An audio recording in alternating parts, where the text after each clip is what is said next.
like to call this everybody when everybody designs, because I think design thinking is all about that. We need to incorporate everybody's opinion and decisions and point of views in order to have success.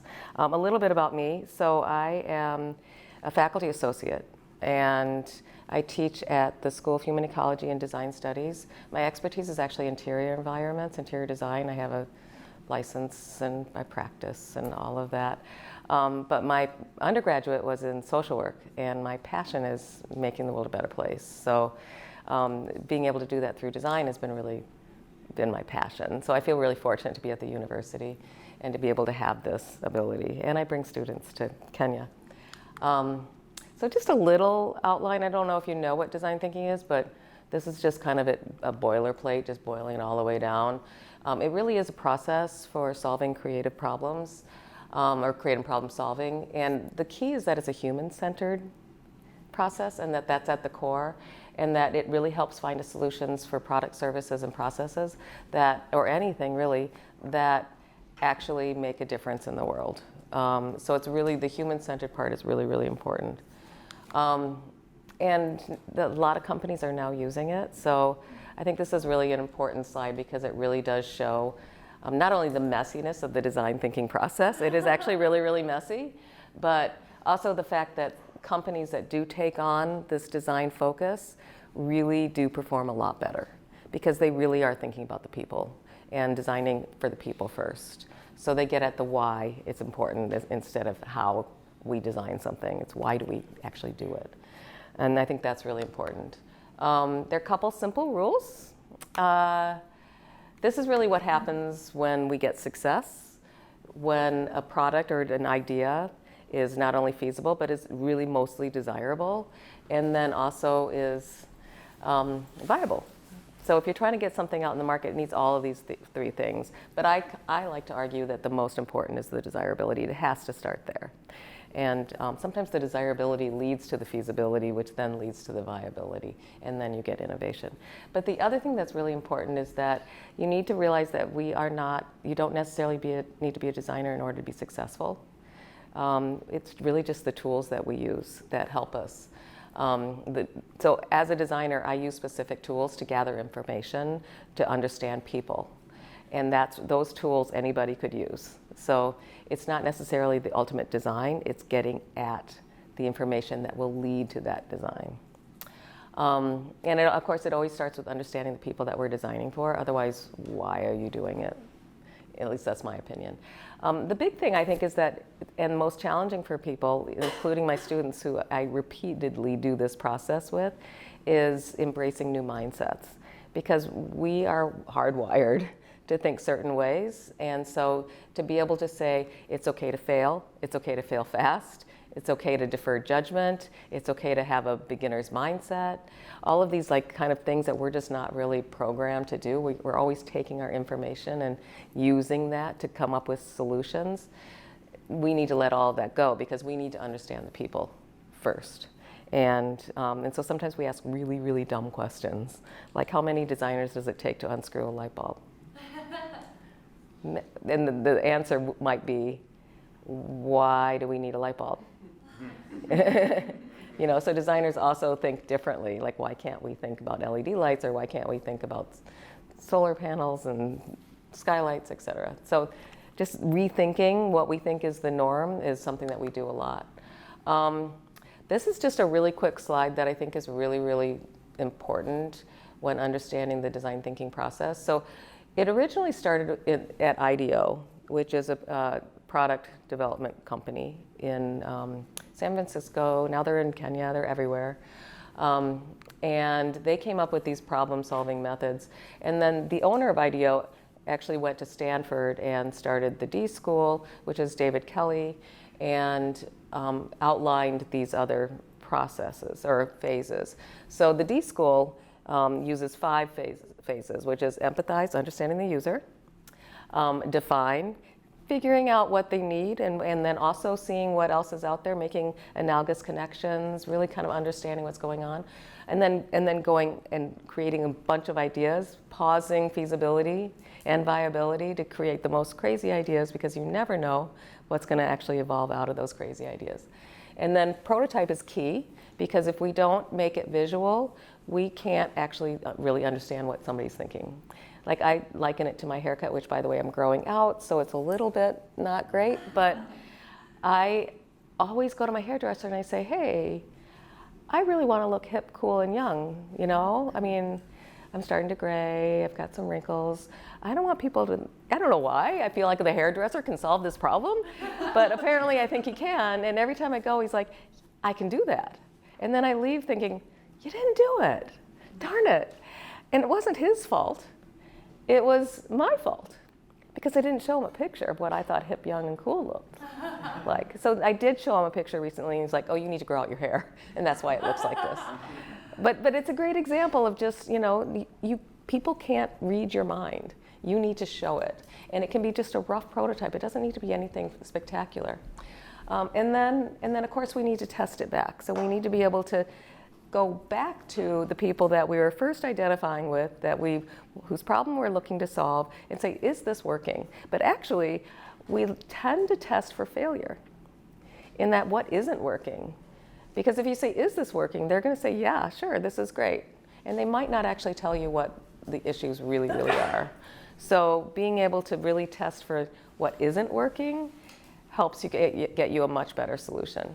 And you can tell that this is iterative. I like to overlay it with the IDEO methods because they really are methodologies, they're techniques. And you can go on their website, ideo.org, and click on their techniques. We're really generous with design thinking because we believe everybody should be able to use it. And so it's not owned by any one person. So they're really great about promoting their methods. They've got a human-centered book that you can download for free. And when I talk about methods, it's, you know, that beginner's mindset. I'll actually go through some of those when I go through the case study.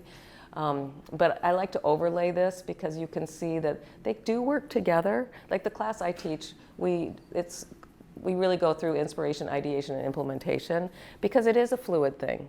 And it needs to be fluid this way. So you have to go broad and you have to go narrow and then broad again and then narrow to get that end solution.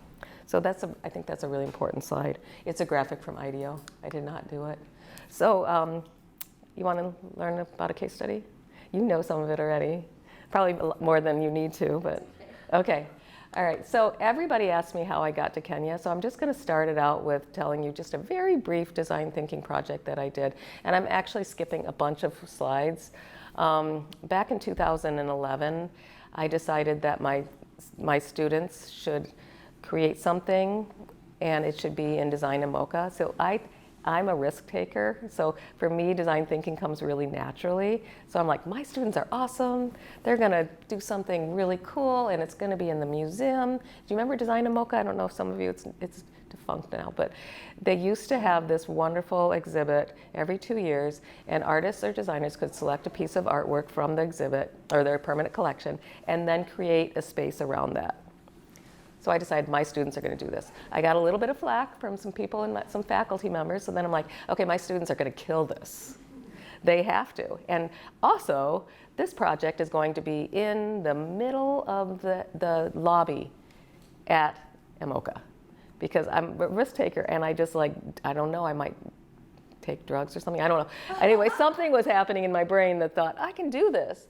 And I'd also never actually taught design thinking, so I also had to walk through that process. So I decided that I wanted my students to design a disaster relief shelter, and I wanted it to be, it was right after Hurricane Henry, I think it was, and I had a friend who had experienced that hurricane and told me a lot about it. So I had my students go through the design thinking process in that they talked to my friend and they talked to other people and they talked to the Red Cross and they really empathized and got a lot of great information. And then this is actually coming back and taking that information and starting to refine it. So we use a lot of Post-its in design thinking because you got to move them around. We like to be able to see things big.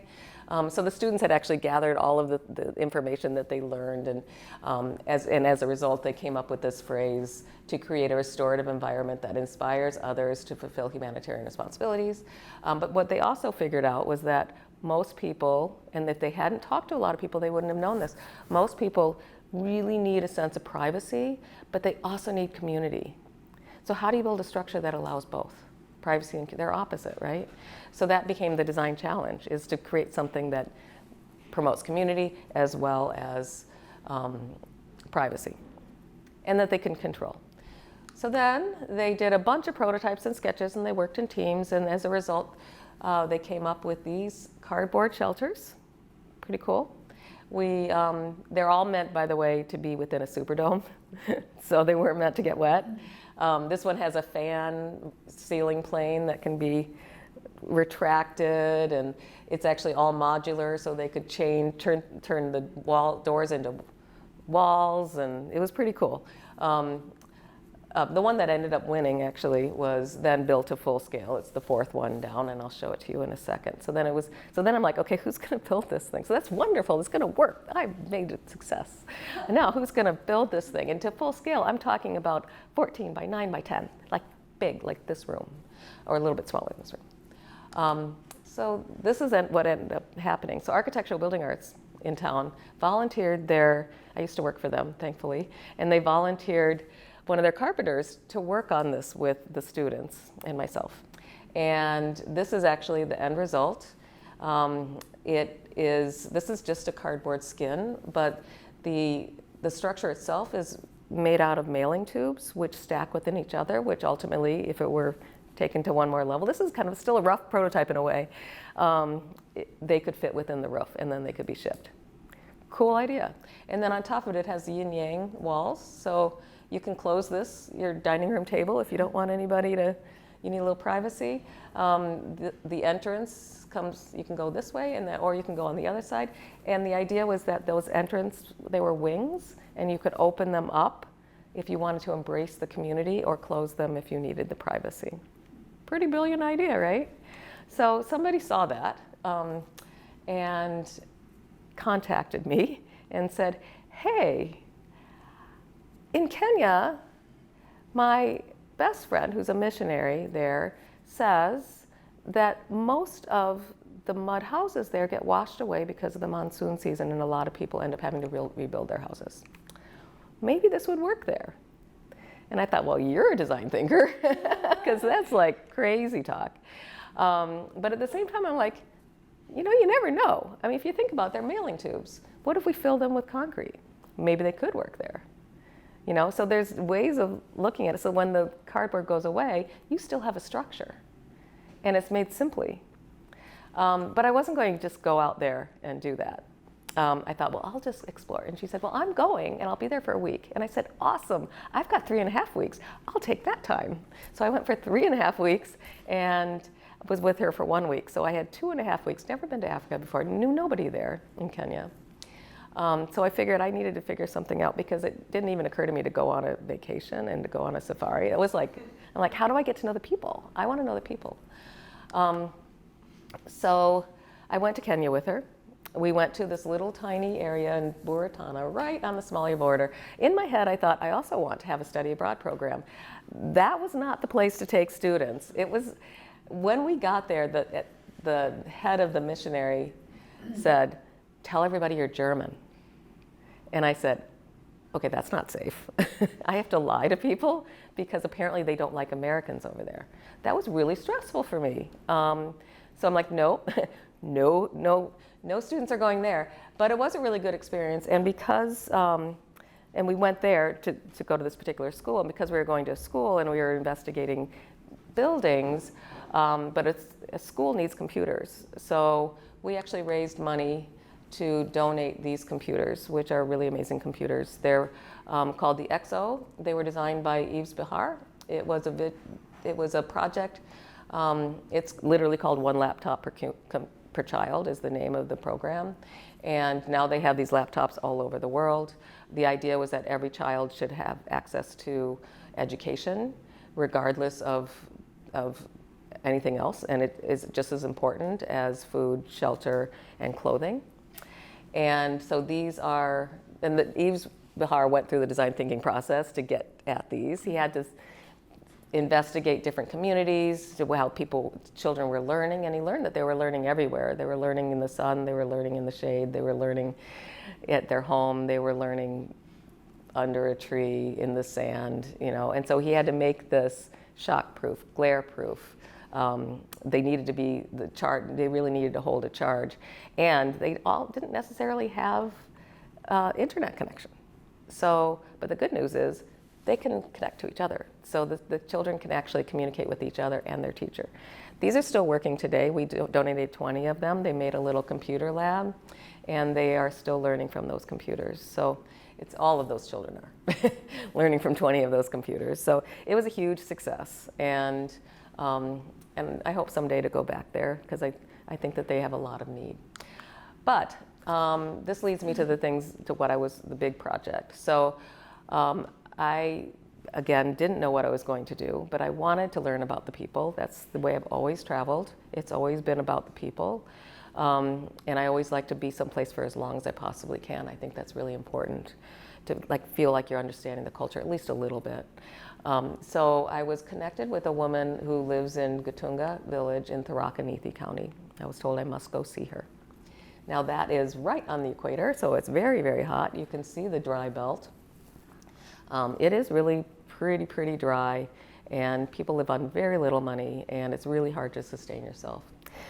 But the reason why I was supposed to see her, and here is this most amazing woman, is that she was the founder of the first alternative rite of passage in Kenya. Now, the alternative rite of passage is in lieu of going through female genital mutilation. So in this particular area, it was a choice, but the girls felt like they needed to go through it because they wanted to belong. And because if they didn't go through it, they might get called nasty names, which they did, and other things.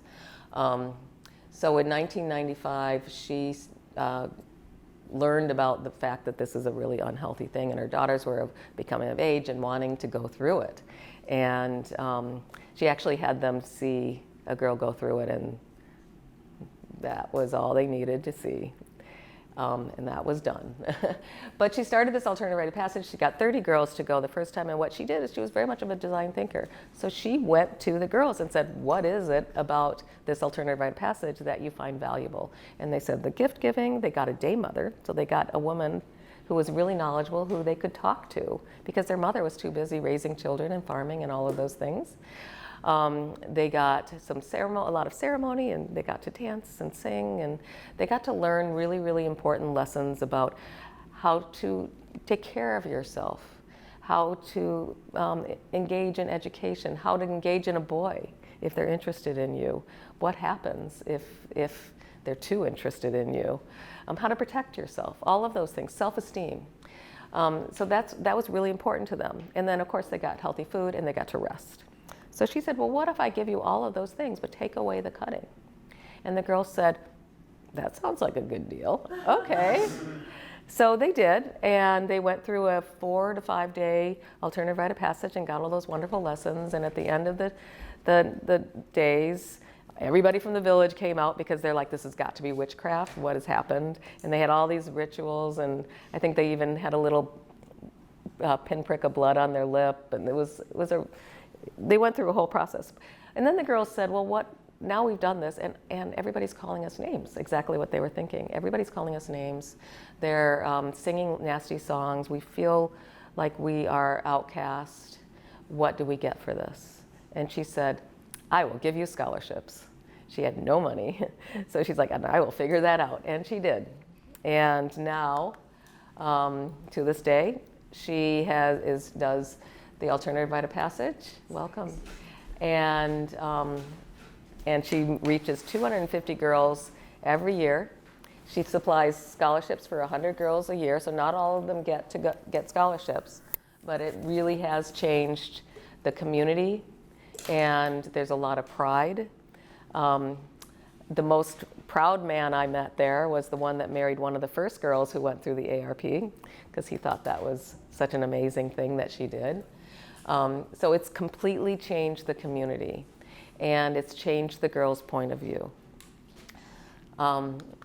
This happens to be one of the girls. So the person, when I mentioned the scholarships, Anisetta had the good fortune of meeting a woman named Amy Maglio, and she had started the Women's Global Education Project, and she was looking for another project. She works in Senegal, and the timing was absolutely perfect. So she's been helping support the girls ever since.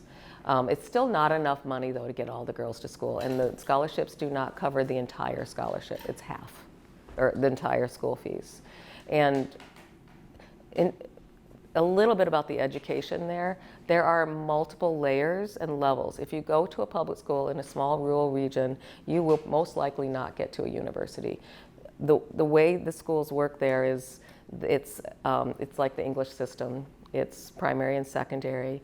You take an exam at the end of, especially in the secondary, but you take it at the end of the year or at the end of the 4 years, and that exam is cumulative. And if you don't get a C or above, you don't get a free education in Nairobi, at the University of Nairobi. And if you don't have money, you are literally back in poverty. And if you don't do well, a lot of girls will commit suicide because they feel like they've disgraced their family who have spent a lot of money on their education. So it's a lot, there's a lot going on there. So they really need access to proper education. Boarding schools is the way to go. The most expensive is about $650 a year. And, one of my favorite people. And if they can get to that, I'm sorry. No problem. I tried to come in the right door, but I didn't. If they get a decent education, if they can go to a boarding school, even a $350 a year boarding school sounds like nothing, right? But these families make $25 a month, and if they have 6 to 8 children, it's a lot, and a boy is a priority. So even these boys, I met them walking down the street one early morning. They had been kicked out of school because school fees had been raised, and the families were not aware. So they had to go home. Hopefully they made it back. They're trying to figure out what to do here. So usually the boy is the priority, but even the boys have issues. So it kind of led to some discussions with Anisetta and myself. This is a later picture, but I think it's indicative of the way we work, just walking. We're always walking. And one of the things I said to her was, okay, we know we're getting money, some scholarship money, that's wonderful. We know that not all of them are getting enough money. We also know that if they're only getting half the scholarship money, they're still not necessarily able to get their children to school. So we have all these variables. So I said, well, what about the mothers? What can we do to help the mothers? Because the mothers will always help their daughters. They will always help their daughters. So how can we empower the mothers? And let's start thinking about that. And she said, that's a really good idea.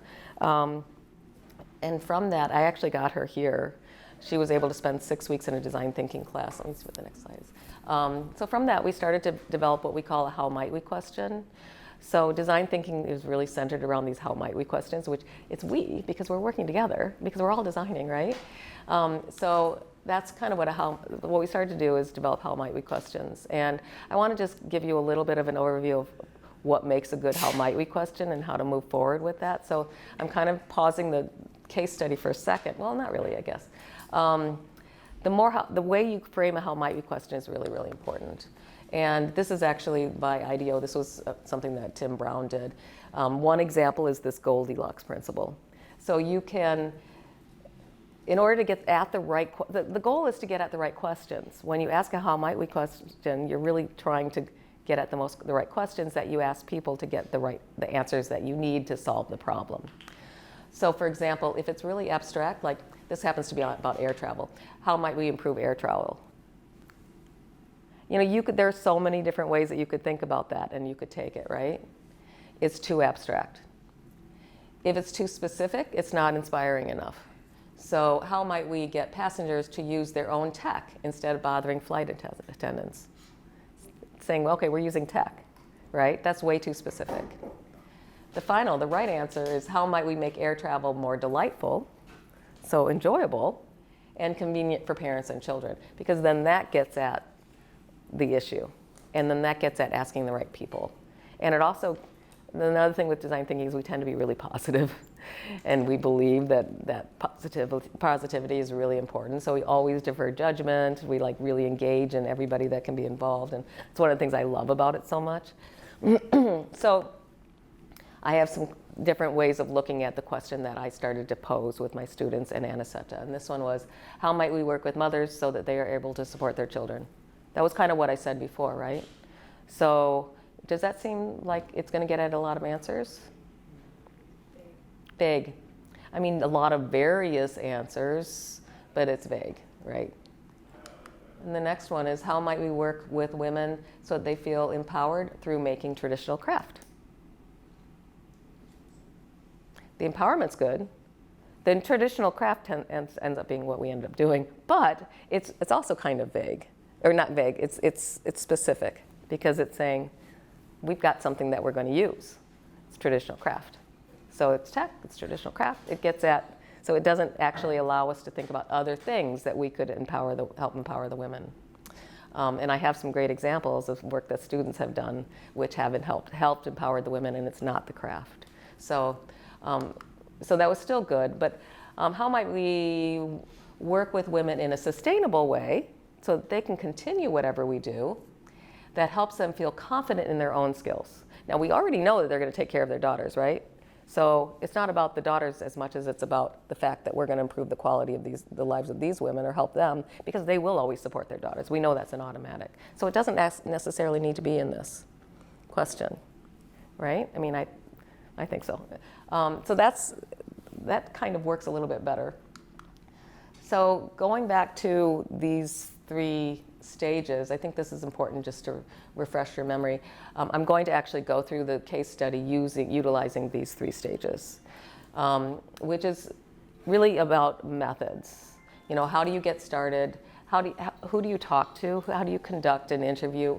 How do you stay human-centered? Because it's so easy for us to go right to solving a problem. We're wired that way. You know, we want to quickly solve a problem. It's a survival technique. So it's really, really hard, especially for students or anybody, to say, well, wait a minute, we have to pause that creativity and pause those great ideas. Maybe put them on a Post-it and put them in your journal. But then let's still get back to understanding the people, because that idea is not necessarily the idea that's going to solve the problem. So it's something that we need to work at.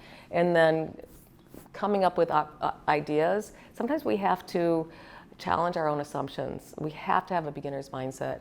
We have to really think about the people that we're trying to prototype for, and we have to be able to get back to them. And then we always need to test. So implementation is all about the testing and making sure that the solution will work, thinking about the solution as a way that could actually fail, something that could fail, and thinking about other ways that could actually build onto that so that you get a full-on success.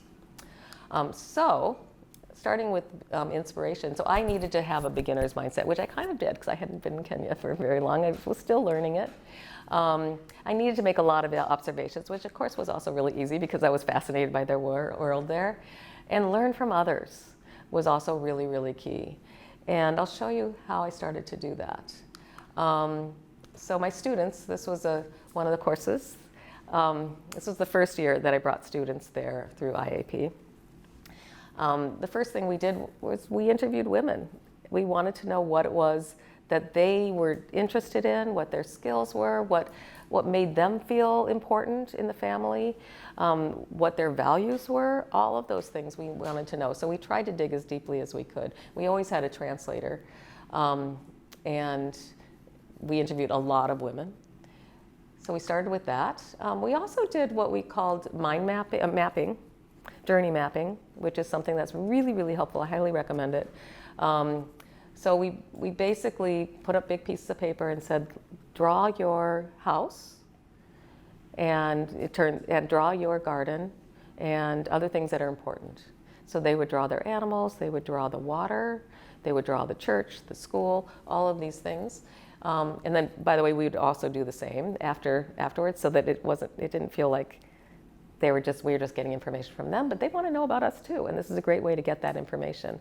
And then you take that and say, okay, how many houses do you have, and what are they made out of? Well, they're made out of mud, and we have 4 houses. 4 houses here sounds like, wow, that's a lot. 4 houses there are, 4 8 by 10, 8 by 12 mud houses, and they call them houses. And the boys are in one, the girls are in another. Sometimes the father sleeps in the kitchen, which is also a separate building. And then how far is your garden? Well, in some cases, it's a 2-hour walk. You wouldn't know that if you didn't draw this out. How long does it take you to get water? Well, it takes up to 8 hours for some of them to get water. You wouldn't know that if you didn't do that map. And so that's really helpful for us to gain all of that information. So that was super duper important for us to understand their world. And then we also had a lot of meetings with community members. And you see there's some men here as well. These are all members who have, their daughters have been sent through the ARP. So some of them don't have mothers, so the fathers are there too. So we asked them what their resources were. What do you value here? And they have neem trees, they have moringa, which is like the magic tree, which apparently is really popular right now. I've been taking it. I felt no results, but it could be me. They have baobab, and baobab is a really valuable fruit. There's a lot of medicinal qualities in the baobab fruit as well. They have some precious minerals. They've got, they don't have water. They've got, they're interested in hair weaving. They can do beadwork. They can do ceramics. They've got skills. They just don't have the access to do some of these things. They can weave. They can crochet. So we learned all of those things from them. So we started from the point of what are your resources and what do you value, instead of what do you need. If you ask what you need, they're just going to tell you, we need money, we need help to send our children to school. You know, they're going to tell you what they need, but we're not going to get any pertinent answers. So that's really helpful. We also did a lot of observations, and I love this slide. And I'm going to have to move quicker because I'm realizing what time it is. So I took all of these pictures, and this one I was just in my car. And I think it really tells a lot about the environment. Very hot, very dry, very poor. This is a typical building, no windows. So everybody's outside. Why would you want to stay inside a space like that? For sleeping, you're in there for sleeping primarily. This little girl tells a lot. If you really look at her, there's a lot to see there. I mean, she's by herself, so you can tell that the mothers are busy working. She's probably wearing her brother's shorts. My guess is that that dress is the only piece of clothing that she owns, and she doesn't have shoes. So it just says so much about that particular environment and the need. There's a lot of need there. It doesn't mean she's unhappy. It just means that this is her world. We also noticed that the crops are always failing. Monsoon season, because of climate change, it's becoming more and more unpredictable. And sometimes they don't happen at all, or barely happen. And if they do happen, sometimes they happen in full force. So if you plant the seeds too early, they'll wash away, and too late, they don't germinate. And then you have this.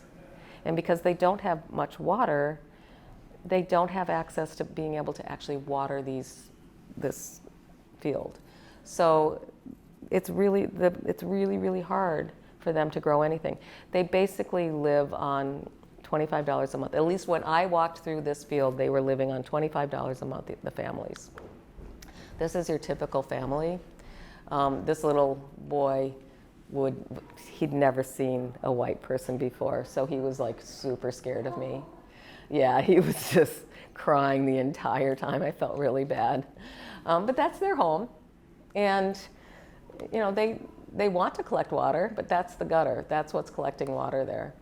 So it's, you know, it's just they don't have a lot of money, and their roof is flat because they probably couldn't afford the wood to make a truss system, which would then help them collect more water. It seems like a simple solution, but if you don't have enough money for the wood, you don't have a solution at all. Just a little bit, this gentleman most likely walked several hours to come to sell his goats. So livestock is, that's their savings account. They don't have enough money to put in banks. They do have M-Pesa, which is helpful if they have a cell phone. If they don't have a phone, they can't even do that. So he's probably selling this to send his daughter to school or somebody to school. So if you have money, you buy livestock. If you need money, you sell livestock. This is about all they grow. So it's maize, millet, this is millet for porridge, and green grams, which is what we know as mung beans. That's it. That's about all they can grow, unless it's by a water source, which there's very little of. So they live on this food, and they sell it, and then when they run out of their own food, they have to buy food back at a higher cost. but they have to sell it because they need the money for school fees. So you can see the cycle of poverty that's happening here. And also just this was a full-flowing river. And now, after I took this picture, I was told that a month later it was dry. So this is your standard water source that you might see. And if it's dry, they're digging in the sand to get the water out, and to also bathe. So you can tell it's really kind of challenging. But there's some highlights. Their textiles are gorgeous. They also know how to weave. This is the millet lady. I see her every year. And she's had this basket for kiondo, they call them kiondo, for, I don't know, probably 20, 30 years. She made it herself. This woman was not happy with me after I took that picture, but I thought it was just so beautiful the way she was standing. That was market day, and she has a really beautiful basket. So I started to see these things, you know, that they're making. This woman was in another village, and that village, they make a lot of woven baskets. So observation, okay, what are some of the great things that are happening? This I just love to put in because this is my favorite person on earth, aside from my husband, I guess I have to say that, and my children and many other people. But she's 108 years old. I've been visiting her since I went there in 2012. And they're celebrating a safe male circumcision ceremony. That's another thing that Aniseta has built on. So she's drinking a Coke, which is unusual. It's a celebration. But after I took this picture, I realized that there's her basket, her kiondo. She probably made that 50, 60 years ago, or if not more. They last forever, and it is a traditional craft. So that was wonderful to find out. So then I'm like, okay, this is something that we can grab onto. And I started to see more women. This happens to be Renata, who has 3 of them there. This one's crocheted, and these are woven. I bought them to see how people would react to them when they're here. And I did not sell any of them. I still have them. I have started to, well, you'll see. Okay, so now you see where we're at? Okay, you see the environment, you see that we have found some things that they can do. So now it's time, we know that we have an idea. We know they can make things, right? But now we kind of lead into this ideation. Now what can we do with that? We have to be sure that we challenge our own assumptions. Like, yes, they can make baskets, but not all of them can or have time. And what else, maybe what else can they make? Making unrelated connections, and then always prototype. So we started with our students here, started with coming up with many, many ideas that the women could make. And then we tested it. This is an example. My students thought, oh, we'll take the textiles that we get there and we'll make headbands, and then we'll train them how to make headbands. Well, cool, the headbands are gorgeous, but they don't have sewing machines, for one thing, and they thought it was the funniest thing they'd ever seen. And I mean, they just were like, it was so funny. But the problem really is that, yeah, we can do that. They like it, but we'd have to hire a seamstress to do it. And then maybe we'd buy and come back here and sell them here, and we could use the money to help the women. But that's not actually empowering the women, so that's not solving our problem. The other thing we wanted to do was Cacklebee is a company here in town, and she's the woman that runs it. Lisa Lewis is a friend of mine, and she came out with me. And we wanted to teach them how to make lotion and soap. This was something that Aniseta wanted to do. So we brought everything we could out there, and we trained some women how to make lotion and soap. And it was really great, and they learned really, really fast, and they loved it. And then we realized that you need to go through all of this governance. You can't just sell a product like that. And you need a sterile environment, which we did not have. So it failed, and that's okay. So that's part of being okay with failure. It's like, oh, let's try this out. It's on pause, actually. It's not done. We also kind of learned about the techniques. Now we've discovered that it's really, the weaving might be the best thing, but how long does it take them to do it? And it takes them a month sometimes to make these items. This is Eunice, and she's stripping sisal to make a basket with the sisal underbelly. I do have one sisal basket here, so I'll pass that around. It's kind of a long, tedious process. It takes about a week or 2 just to get enough to make a basket, like a basket that size. That's mandolin. This is Stella. She's crocheting. This was the biggest discovery of everything else. Was this happens in other regions. This only happens in this particular region, this crochet work that they do. So that was a really great discovery. So let's figure out how to make that work. We also met with a lot of the women and just kind of saw what they were doing and how they were doing it. So these are the same woven basket that's being passed around. That's the beginning of it. This is the end of it. So I did start to buy these, but I also helped them think about what the market in the U.S. could withstand. I know that it smells like, yeah. Grass. Yeah. We also, one of the other things that Aniseta did, which I think is really amazing, is she started adult literacy groups. There are about 20 of them in 20 different villages. And it's because the girls, the women whose girls went to school, they wanted to be able to understand their report cards. So they wanted to be able to make sure that their kids are doing well. So they wanted to learn how to read and write. And what that ended up doing is it ended up creating this wonderful sense of community. And so when I threw out that message, or Aniseta did, that we're interested in the crocheted baskets and the woven baskets, they started to produce. And these are some of the ones that I bought, but also talked them through things that could be added or subtracted or color combinations a bit. Patterns, the patterns they own. That's theirs. I don't want to impact their pattern design at all. Color combinations, possibly. And the reason why is because these small villages have access to maybe 4 yarn colors. And usually they're red, green, and yellow, or 3 yarns in this case. So I get Christmas and Packers. Great baskets, but a very limited clientele. So that was something that I needed to work on. We cast a really wide net and said, who among you are interested in making baskets or just earning an income? And can you do crochet work and make baskets? 59 women came forward this one year that I went by myself, and I interviewed all of them and took their pictures and gave them all yarn. And I also helped them a little bit with color combinations and also color proportions. I also gave them some glasses from the dollar store, and they didn't know how to wear them. And also didn't really want them. So I might, now they're actually telling me they do want some, but that's the next thing. So then off they went, and I went home, and the next year I came back, and maybe 10 of them produced. So they wanted to do it, but they didn't necessarily have the time. They thought they had the skill, but maybe they didn't have the skill that they thought they had. So that was kind of an interesting thing. But that's fine, because it built on itself. So the third stage is implementation. So we want to test solutions repeatedly. So we do have this solution, right? We've figured out that we can make these baskets. We haven't quite figured out how it's going to work. Women have made prototypes. We've been helping them. We have to be willing to refocus and shift at any given time. And that's where the students actually come in. And we always have to stay human-centered. So those are just a few mindsets.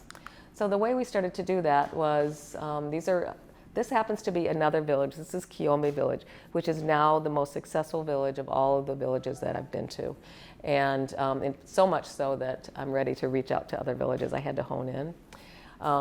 So here I'm just we're showing them different baskets that I've bought in other areas so that they can see the quality of what I'm looking for, because quality is key.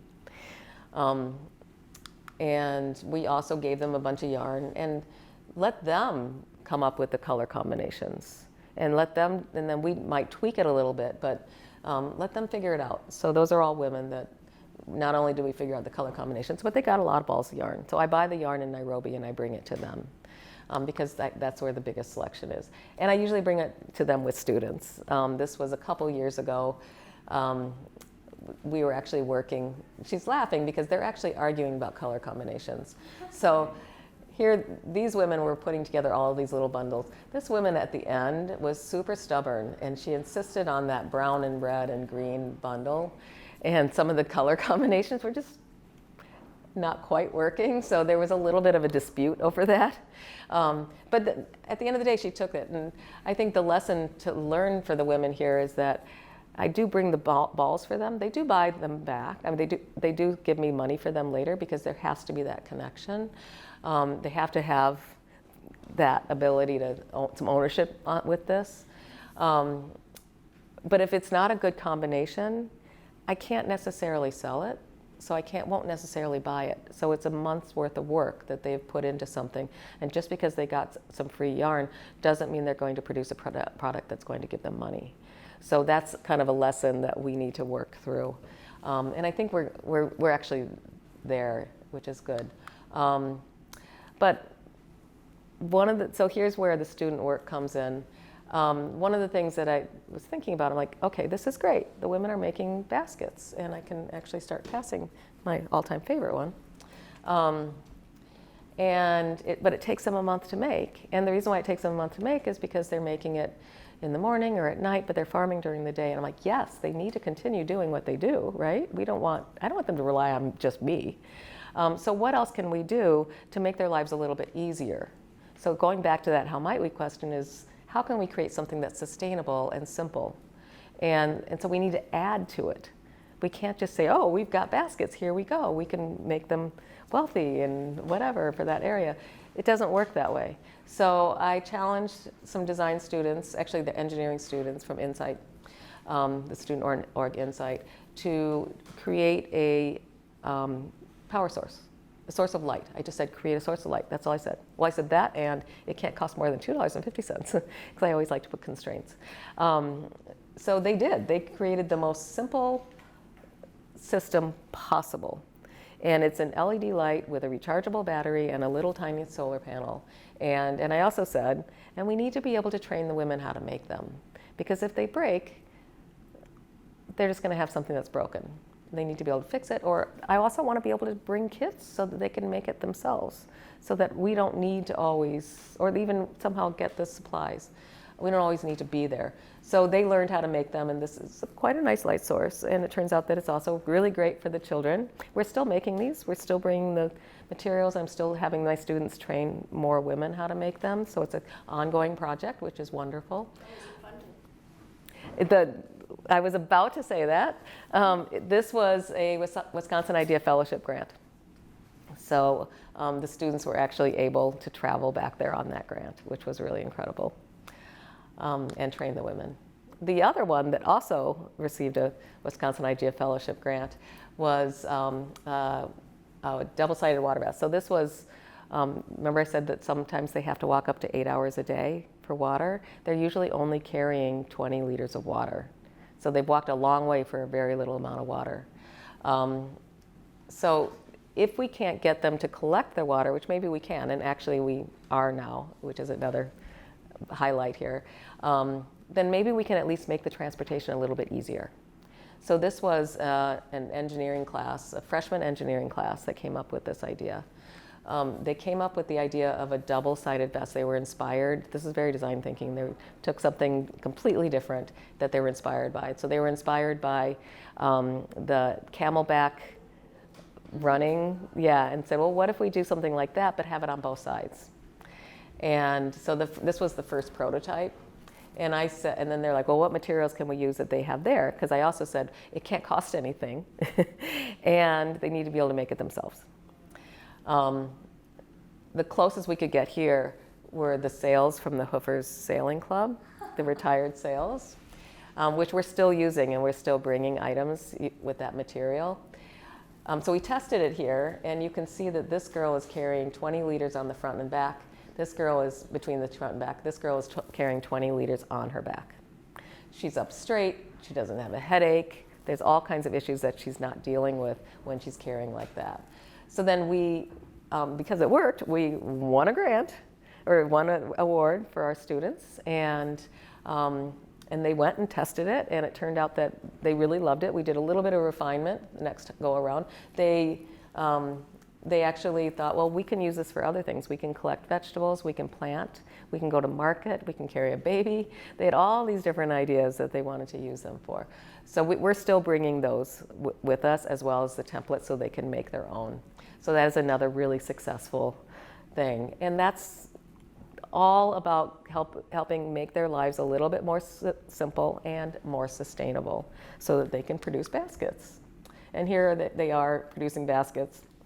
And one of the things I love is that the community has just grown. Like when I go there, they're sitting in the middle of the town, the village, which is teeny tiny, making baskets. And they're laughing and they're talking and they're engaging and they're a team, they're a family, and it's really, really wonderful.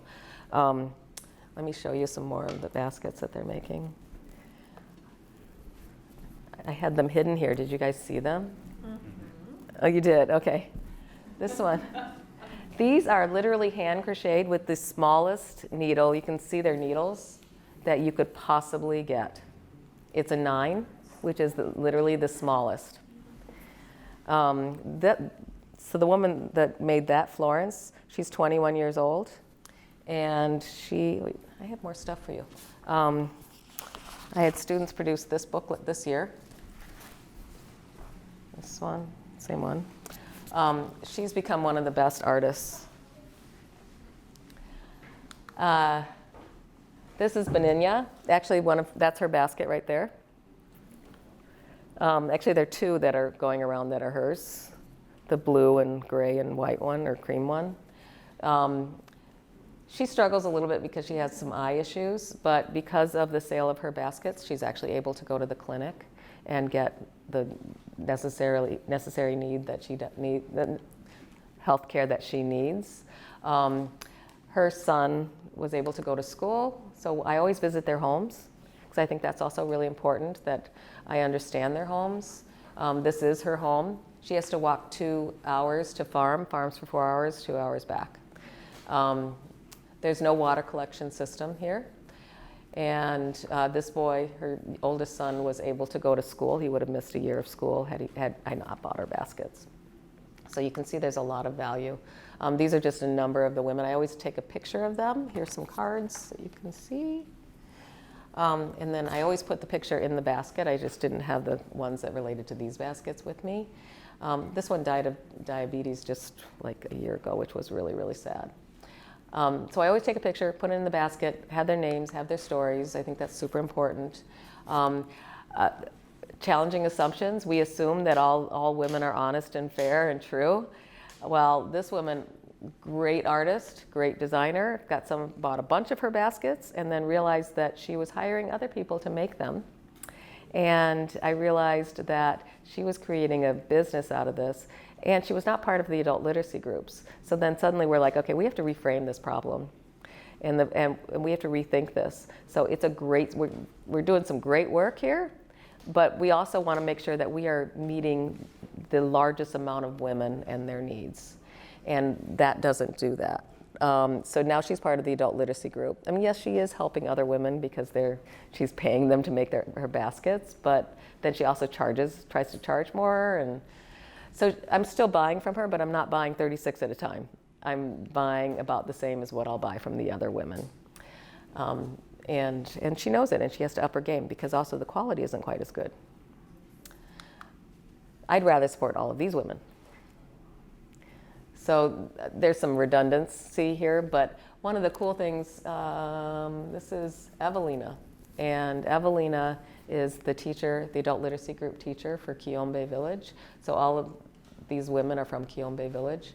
And she has essentially trained them all how to crochet. And now these women are all well wealthier than they used to be. Because when I said that, earlier I said that they make about $24 a month, $25 a month. Because of climate change, they're making 10. You can't live on that. It's impossible.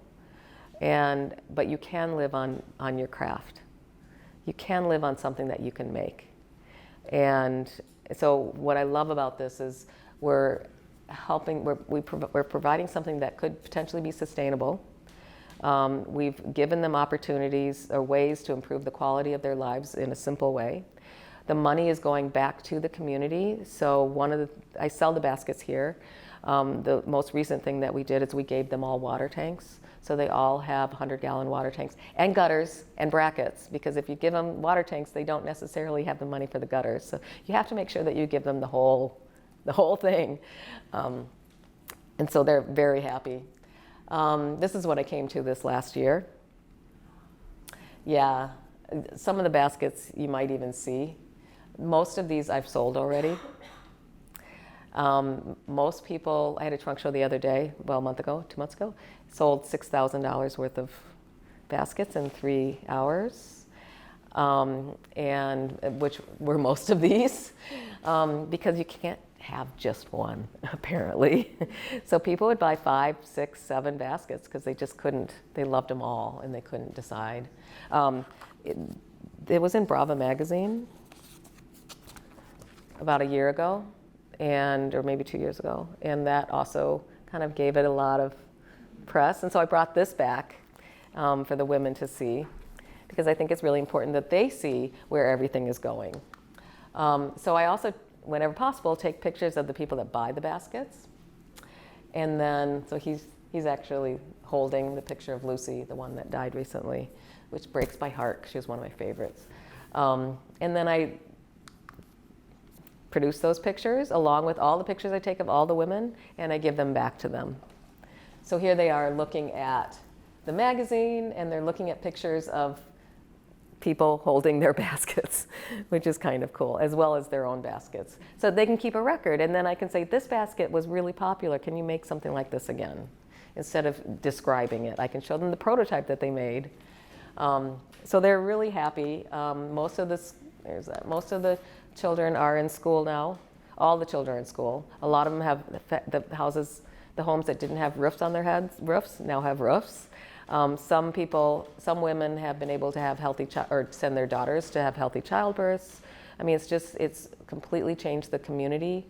They're dressing they're wearing, instead of Salvation Army clothes, they're actually getting custom clothing made for them, which is, that's pride. That makes you feel really proud of yourself, as well as just the community is just lifted up at multiple levels. Yeah. Can I ask a question about like the design thinking part that you're putting up there? So you were talking about the ideation stage and making unrelated connections. Yeah. Can you just talk a little bit more about how do you, like, it feels like that could be massive. I just wonder, like, yeah. How do you do it? What are some like ways that you frame it, or how do you know whether you're making an unrelated connection that's going to be helpful, or how do you sift through, or Yeah. Can you talk about that a little bit? I'll try. So some of it tends to be just divergent thinking, like if you have a group of people working together on a project and they all have different skill sets, some of those ideas come from a whole different angle, which is helpful. And that's also a recommendation with any kind of group, is to have multiple skills. The more diverse the group, the more analogous, or the more things that you can make connections with. So like I'll tend to make a connection with something that I've seen in another village or here, or just something that makes sense. Like the lamps, for example, just the idea that it doesn't need to be complicated, and how do we connect? Well, how am I going to explain this properly without making it sound wrong? The connection I made with that one, actually, and the reason why I keep putting these really low constraints on things, is because of the company that did the EXO computers. Their constraint was that computer had to be $100, and that concept of, okay, let's look at something and let's look at the success of something else, and then see how you can actually use some of those ideas to then move something else forward. So it's sometimes the connections are just things that you just don't really expect them to be. Does that mean if you're kind of like opening the funnel in the divergent thinking, and then you have to close it by eliminating the things that won't cost $250? Right. So you weed those out. Weed those out, yeah. The other thing, this is an example. So I have a student right now that's doing a design thinking project, and the idea for her project is here, and it's how to connect people, how to get people to feel more creatively confident. And so her idea was to have an Instagram that people would post things, etc. Great idea, right? But it could be bigger. So the connection I made for her was in Kenya, so I'm doing the opposite here. In Kenya, in a lot of the boarding schools, they have these little signs that say, embrace reading, you are enough. This is, like inspirational things all around the schools. And so I said, maybe that could happen here. Maybe instead of having an app, maybe actually having these signs up. And then I said, well, maybe the next connection was, what if you think about, like, at least in Maine, this is where I go, my brain goes into all these different places. So in Maine, on nature walks, there's usually like these little stands where you can stamp. It's like an adventure, and every trip you take, you get a stamp and you have a little passport. So why not then turn this into an adventure? So each time you land in another location, it's saying, you just figured this out, and this is part of your creativity, is that you were able to figure out how to go from one place to another. So that's the kind of thing, is just seeing what other things can relate, instead of just being really focused on where you are at that moment in your problem. Does that? Thank you. Yeah. Yeah, thanks for your time. Okay. So what's next? Well, this is the biggest project that we're working on. I've always wanted to do a makerspace. Hazel knows that. It's been on my radar for a really long time. It just so happens that Anisetta owns a bar. Her husband owned 2 bars and died on the way from one to the other, unfortunately, about 8-9 years ago. So this bar is pretty much a shack, but the back of it is all cement block. It's really, really big, and could potentially be the home of a makerspace. So we came up with a name, which is Kumbana Makerspace, which means success. And then we worked on some ideas. There's a road here, and at the end of the road is a national park, and it's getting paved right now. So tourists will be coming through. We met with the women. We went through the design thinking process again, and learned a lot, learned about what they really wanted. And it turned out, and we also looked at, got inspiration from other areas. So there's a company, or a nonprofit in Nairobi that weaves on the wall, and Black Hawk Church buys their rugs and sells them here. So if anybody's interested, my students designed these. They designed them, we went away, we came back, and they bought them. And these are all women that were they all live in the Kibera slum. So this is actually providing them with jobs. So we're building on working with them too. But this is something that could be in the makerspace. And then I had a student design the structure. So she did this summer. So she transformed that entire building into this. It doesn't look anything the same, but the back of it is actually permanent. It has already been there, but we'd removed the front and then put a permanent front. This is the other side of it. These are just a few of the renderings that she came up with, just to showcase what it could potentially look like inside.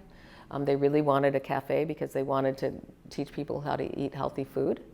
And then it also is a great opportunity for personal finance, for learning how to manage money.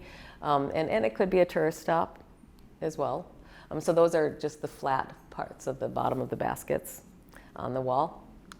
And then this is utilizing the rug made on the wall. And this would be a makerspace that where the women could make. And behind, you can't really see it here, but there's a whole, there are actually 2 kitchens. One is for making soaps and lotions, and the other one is for cooking.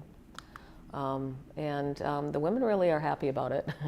And they're wearing some of their new clothing.